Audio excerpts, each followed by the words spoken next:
Shalom, Bapak Ibu.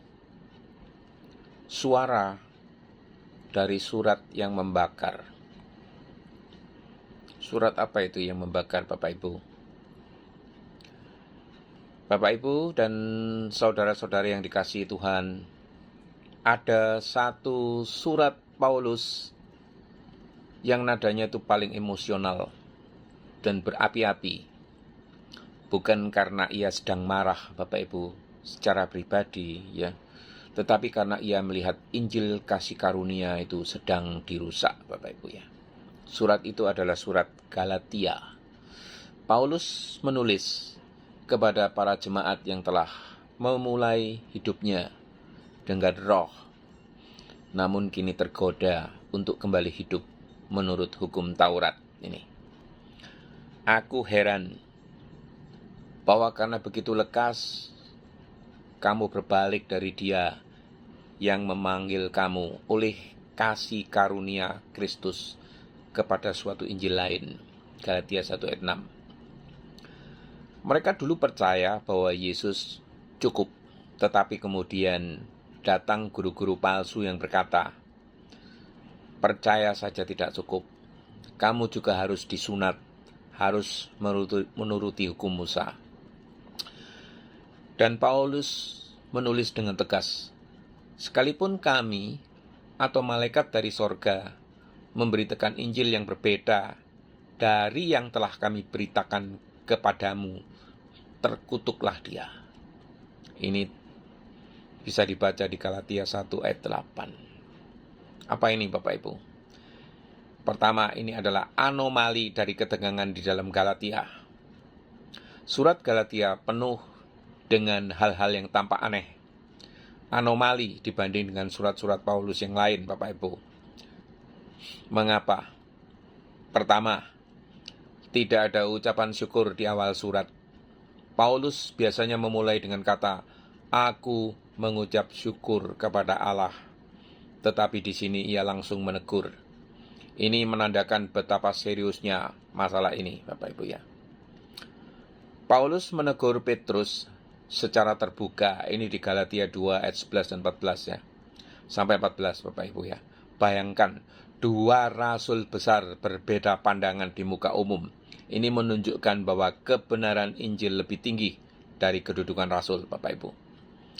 Paulus berkata, Kristus telah menebus kita dari kutuk hukum Taurat dengan menjadi kutuk karena kita.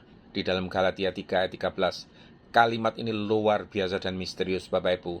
Bagaimana orang kudus bisa menjadi kutuk? Namun disinilah rahasia kasih karunia. Yesus menanggung kutuk kita agar kita menerima berkat Abraham, yaitu keselamatan oleh iman. Di sini juga terdapat alegori dua perjanjian antara Hagar dengan Sarah di Galatia 4 ayat 21-23 dinyatakan, Bapak Ibu, ya. Paulus menggunakan kisah Hagar dan Sarah ini untuk menjelaskan dua jalan hidup rohani, Bapak Ibu. Yang pertama, Hagar melambangkan perjanjian lama, hukum Taurat dan perbudakan. Sedangkan Sarah melambangkan perjanjian baru, kasih karunia dan kebebasan.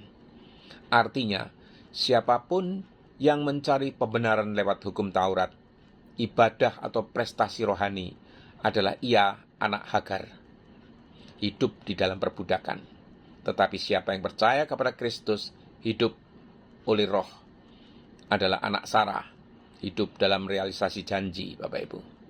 Karena untuk merdekalah, Kristus telah memerdekakan kita.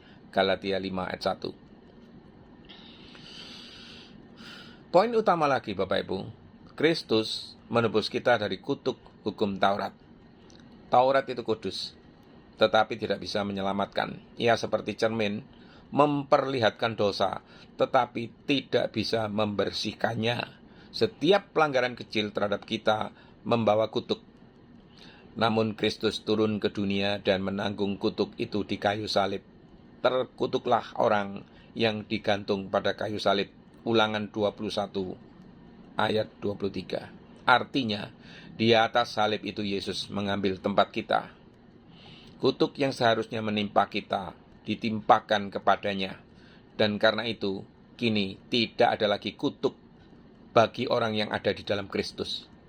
Kita tidak hidup untuk menyenangkan Allah dengan usaha, melainkan karena kita sudah diterima oleh kasih-Nya itu. Nah, apa makna profetik bagi gereja zaman sekarang? Surat Galatia seolah berbicara lagi kepada gereja modern. Gereja jangan kembali ke legalisme. Banyak orang Kristen berkata, aku sudah diselamatkan oleh kasih karunia. Tetapi di dalam prakteknya mereka menilai diri dan orang lain berdasarkan peraturan, cara berpakaian, gaya ibadah, bentuk pelayanan, dan ritual lahiriah. Inilah bentuk legalisme modern yang Paulus lawan. Kamu telah lepas dari Kristus jika kamu mencari kebenaran oleh hukum. Ia menyatakannya, Paulus menyatakannya di dalam Galatia 5 ayat 4. Gereja yang hidup di dalam transformasi rohani. Kita sibuk melayani, berkhotbah, menyanyi, tetapi lupa membiarkan Roh Kudus itu membentuk hati kita. Paulus mengingatkan, jika kita hidup oleh Roh, baiklah hidup kita juga dipimpin oleh Roh.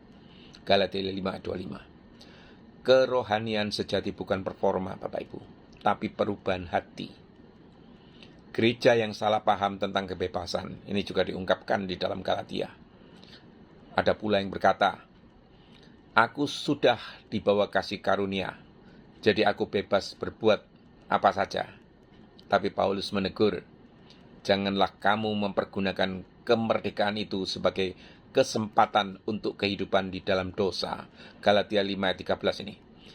Kebebasan sejati, Bapak Ibu, bukan kebebasan untuk berbuat dosa, melainkan kebebasan untuk mengasihi tanpa rasa takut. Maka hiduplah oleh Roh, bukan oleh daging. Paulus menutup suratnya dengan dua kontras yang tajam sekali. Perbuatan daging di dalam Galatia 5 ayat 19-21, yaitu iri hati, percabulan, amarah, perselisihan. Namun di ayat selanjutnya, ia menajamkan buah roh, yaitu di Galatia 5 ayat 22 dan 23. Kasih, sukacita, damai sejahtera, kesabaran, kemurahan, kebaikan, kesetiaan, kelemah lembutan, dan penguasaan diri.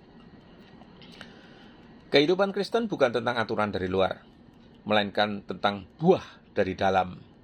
Bukti bahwa Roh Kudus benar-benar bekerja di hati kita. Barang siapa menjadi milik Kristus Yesus, ia telah menyalibkan daging dengan segala hawa nafsu dan keinginannya.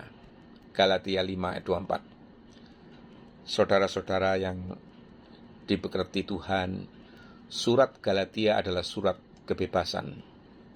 Panggilan setelah tidak lagi hidup dalam ketakutan, tetapi dalam kasih karunia yang sejati, Bapak Ibu. Sebab bersunat atau tidak bersunat tidak ada artinya, tetapi menjadi ciptaan baru, itulah yang penting. Galatia 6 ayat 15. Marilah Bapak Ibu, kita menjadi ciptaan baru, bukan lagi hamba hukum ya, tapi anak kasih karunia. Bukan lagi berjuang untuk diterima, tetapi hidup bersyukur karena sudah diterima oleh Kristus. Tuhan Yesus, kami bersyukur untuk kebenaran besar dari surat Galatia. Engkau telah menebus kami dari kutuk hukum Taurat dan membawa kami untuk masuk ke dalam kebebasan kasih karunia-Mu. Ampunilah kami bila seringkali kami kembali ke cara lama, berusaha menyenangkan-Mu dengan kekuatan sendiri. Hari ini kami menyerahkan hati kami kepada Roh Kudus-Mu, agar hidup kami itu dipimpin oleh kasih, bukan oleh peraturan. Bentuklah kami menjadi ciptaan baru yang hidup oleh iman, berjalan di dalam kasih, dan berbuah di dalam setiap perbuatan baik yang Engkau sediakan. Di dalam nama Yesus Kristus Tuhan yang telah memerdekakan kami, Kami berdoa dan mengucap syukur. Amin.